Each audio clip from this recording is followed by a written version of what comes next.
All right. What's up, everybody? This is Ryan here. It is October 10th, which I like to call the arbit- arbitrary relative position of the Earth around the Sun with which I was born. And this happens to be the 27th time that that's occurred. In other words, I just turned 27. So I made mention of this in my social media channels that I won't be doing like a live stream technical Q&A next Sunday because I'll be partying tonight and I just won't really be in the right headspace to be talking about programming. But I thought I would do something live, and so here we are.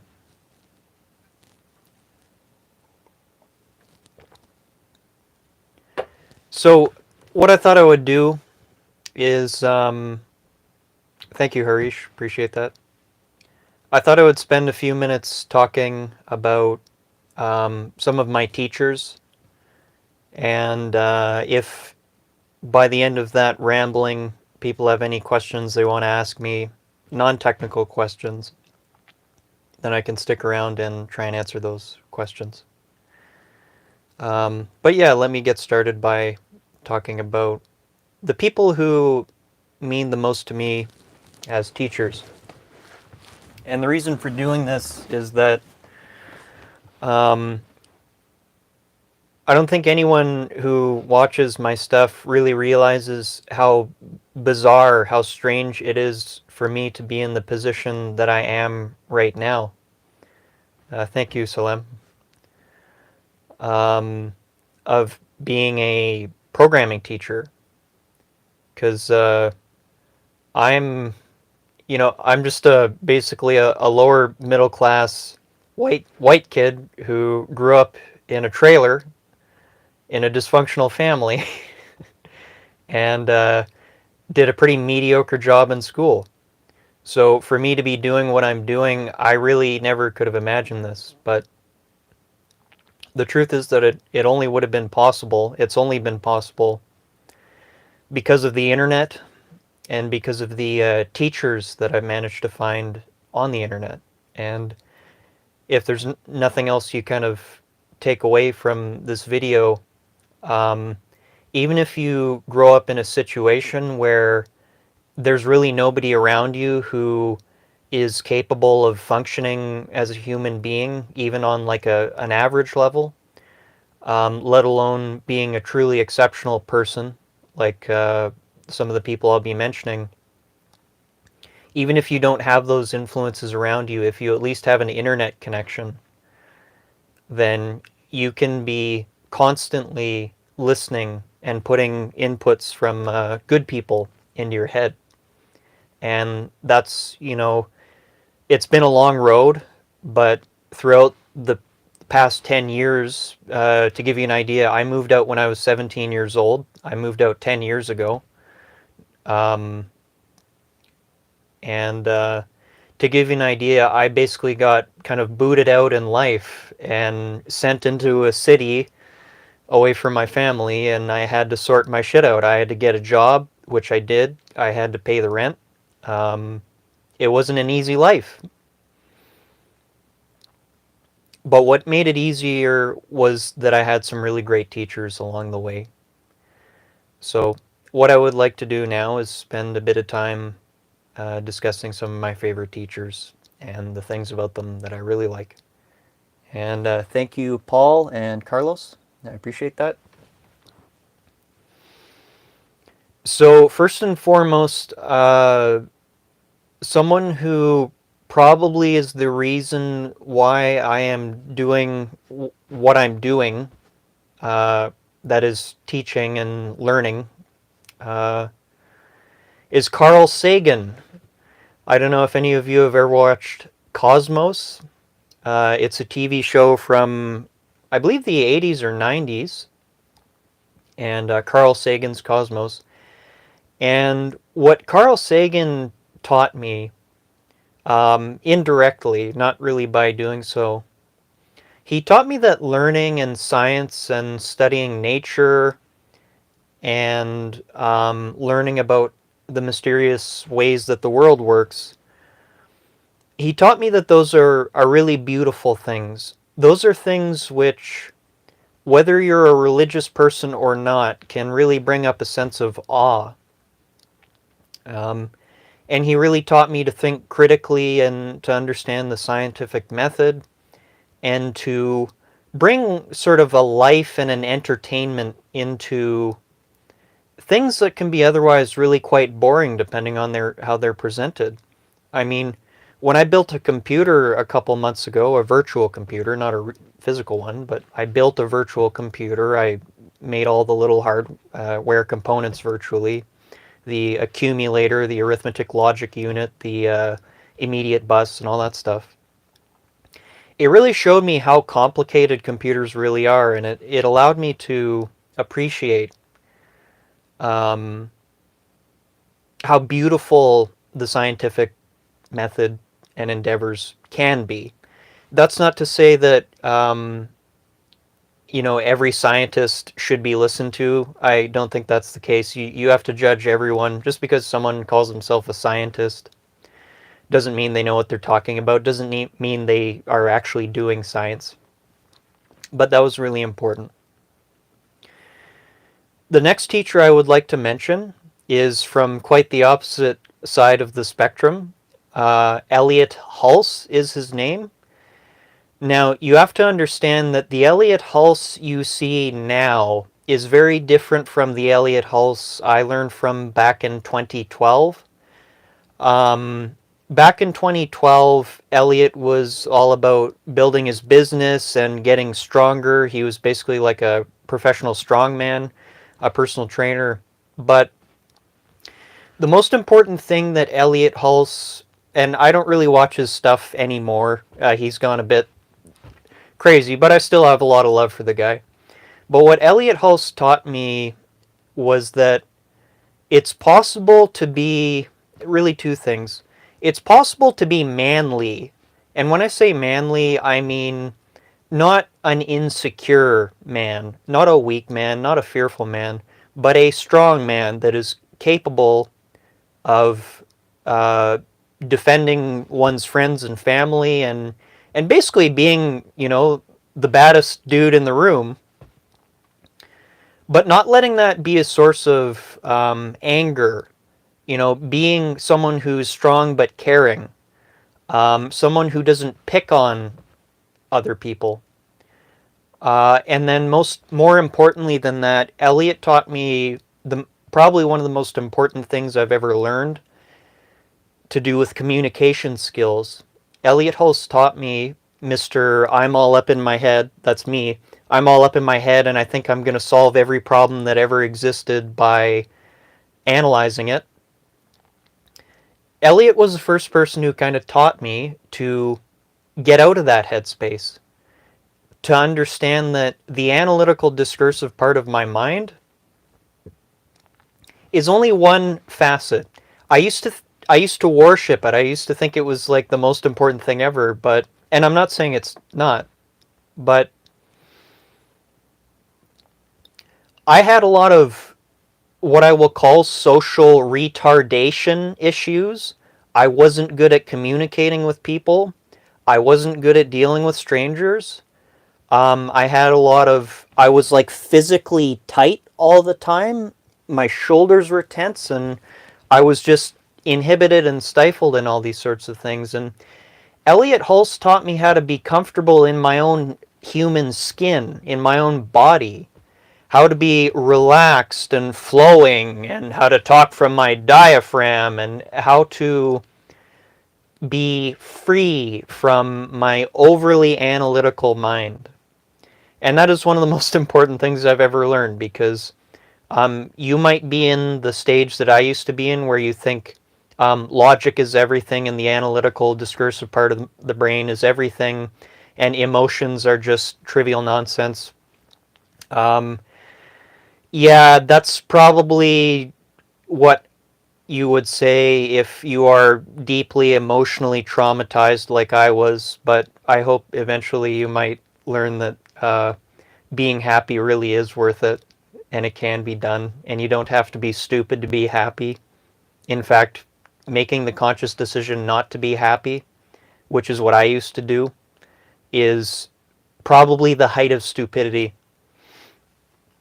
Anyways, that's just my reflection. So thank you to Elliot Hulse. Let's move on to the next one, and this one is very very dear to me. I don't worship idols. I don't have any idols. I don't have any people who I think were absolutely perfect human beings. At this stage in my life, I recognize there's no such thing as a perfect human being, because this is reality, and reality is imperfect. But the closest thing I've ever seen is Richard P. Feynman. Richard Feynman, so far as I can tell, is the greatest teacher who has ever lived.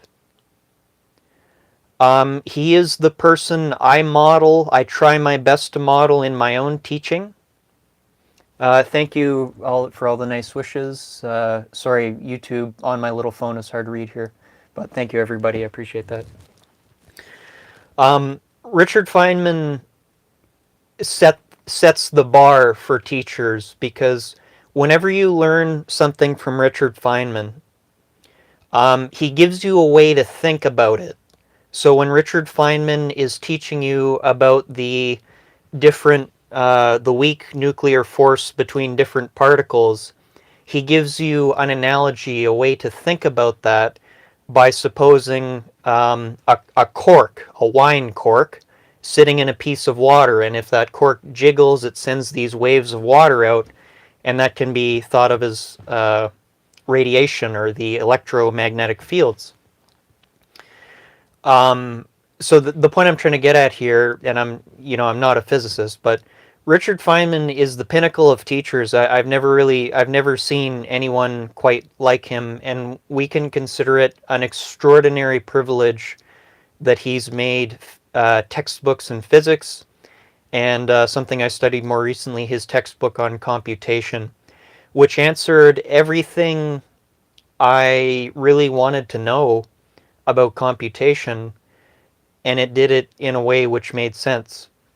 Unlike all of the MIT courses I've taken, where they basically use a whole bunch of words and bad examples and really poorly done slides that wouldn't pass in a high school presentation, I didn't really learn a lot from that. But when I learned it from Richard Feynman, it was the information stuck a lot better.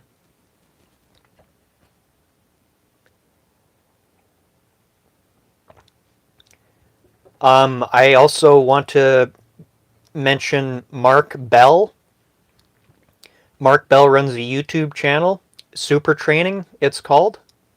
And Mark Bell set the bar for me as far as YouTube channels. And what I mean by that is the combination of humor, production quality, and extraordinary information, and getting the best people in the sports and fitness industry on his channel to interview. Like, we're talking the greatest powerlifters of all time, like Ed Cohn, the greatest CrossFit athletes, all kinds of world's strongest men. Super Training was an extraordinary channel, and I have nowhere near the skills or infrastructure or money or reputation to reach that level, but it's something I've been thinking about for a very long time, and hopefully eventually I'll get there to that sort of level. And then finally, I would like to switch gears a bit and talk about my mental cultivation teachers. I might say meditation teachers, or I might say mindfulness teachers, but mindfulness or meditation, those words don't really mean anything in English. They don't mean what they are supposed to mean. Because if you think that mindfulness is just sitting there watching your breath, and trying to stop your mind from thinking, then that's not going to work. So sometimes I get asked about this topic, and I thought I would mention my meditation teachers. The first person who introduced me to um, meditation was Sam Harris. Sam Harris actually has his Waking Up app and podcast. Or no, the podcast is called Making Sense. I'm a very big fan of Sam Harris as a thinker, and I have to credit him for introducing me into the idea of practicing meditation, and that if you are someone who is a very analytical, up in your head kind of neurotic human being, like I am, more so was, that meditation practice is the most important thing you can ever do. I know that's a bold statement. I do mean it. So Sam Harris introduced me to the practice of meditation. I think I was about 19 years old when I first heard about it. Maybe a little older, maybe like 20. But unfortunately, even though I did use his early guided meditations, I didn't really get a whole lot of benefit from my practice. Where things really changed is one day I was just looking up how to practice what they call anapanasati, breathing meditation. And I came across a teacher by the name of Ajahn, Ajahn, which means teacher. Jayasaro, Jayasaro. Ajahn, thank you everyone for the kind words. Thank you, Electromatic. Ajanjayasaro, so I have to preface this by saying I don't consider myself, I'm not a religious person actually, I'll just come out and say it. I'm really not a religious person, but I'm willing to learn from any source, whether it's religious or not. I don't care, I will learn from anything. What Ajanjayasaro taught me was a very special thing. Not only did he give very good meditation instructions, but Ajanjayasaro, by just listening to him talk, taught me about a principle called wise speech. I won't give a dissertation on what wise speech is, but understand that there's a way you can speak of sensitive topics like spirituality and meditation and those sorts of things without sounding stupid, without offending people. At least, you know, you can't avoid offending some people. Some people make quite the sport out of getting offended, but we don't really need to worry about those people so much. But really what Ajanjayasaro did, apart from being an incredible example of what mental cultivation can do, is he introduced me to a particular lineage from the umbrella of Buddhism called the Thai forest tradition. Now, again, I have no particular attachment to this particular tradition of Buddhism, and I'm not claiming that you can't learn important lessons or learn how to develop your own mind using other traditions. This just happened to be the one that appealed to me most. And what appealed to me most about this particular tradition is that they emphasized two things, which you will hear me emphasize almost every time I give a reflections video or almost every time someone asks me a question of this nature. And these two things are effort and patience. Thank you, Mridal. I appreciate that. Effort and patience are really the primary aspects of that particular lineage. And all of the teachers that I learned from in that lineage since then, or most of them, have given me some really extraordinary lessons.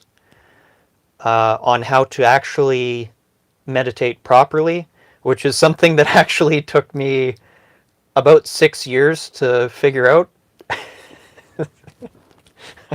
It took a while.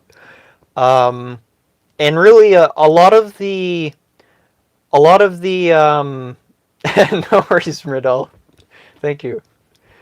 Um, a lot of the good things you see in me, the calmness when I am calm, like I am now, the happiness, which to mention something from my past, I was a very miserable human being when I was younger.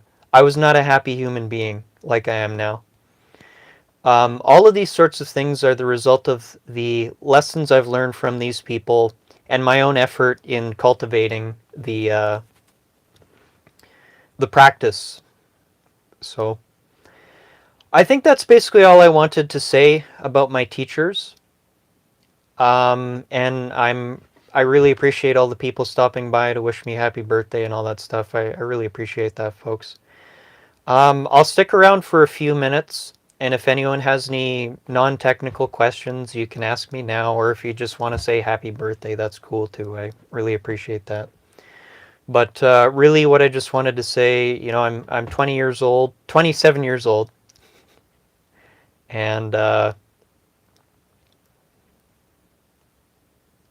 it's been quite the struggle the past 27 years almost. But what is one thing I can speak to, which I'm proud of, and not proud of, that's not the right word, happy about, is that I really see through direct firsthand experience that while we have bad days, or we get into depressions and we go through entire years where we don't get a whole lot of stuff done, and we lose faith, and we lose positivity, and we lose passion, and all those sorts of things, that happens. It happens to everyone. But as I get older and older, what I see is that by taking control of my habits, by doing things which promote a clear and peaceful and happy mind, by less and less doing things which untether my mind or get my mind overactive and overly analytical, by avoiding eating foods that piss me off, like my digestive system, by going to bed on time, by not looking at bright screens late into the evening, by getting up regularly. I don't always have the strength to do those things, but I see quite clearly that when I do have the strength and the life situation to do those things, that they're absolutely worth it. They're worth every minute of wasted time, or every piece of cake, or every slice of pizza I've ever eaten.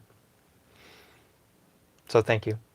Like I say, I'll stick around for a minute if anyone has any questions or comments, but I got to get moving pretty soon. But let's see what the comments look like.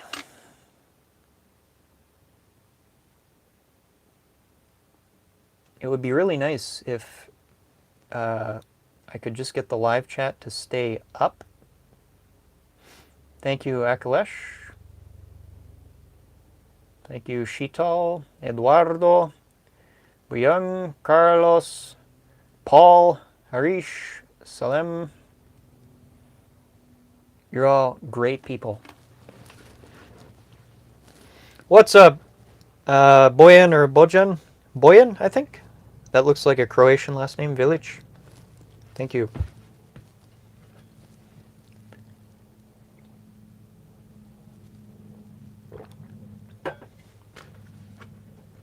Thank you, Mridal. That's one way of looking at it. Probably the greatest gift for me is actually, hey, what's up, Simon? The greatest gift for me is being, through effort, someone who is capable of helping other people. but also recognizing that my ability to help people depends on me constantly practicing and constantly learning and not creating a big ego around, oh, look at me, I'm the teacher, because I really have no patience for that.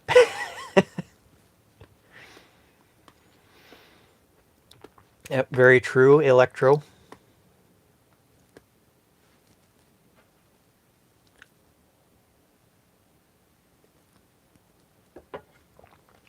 Oh yeah, coffee, nectar of the gods.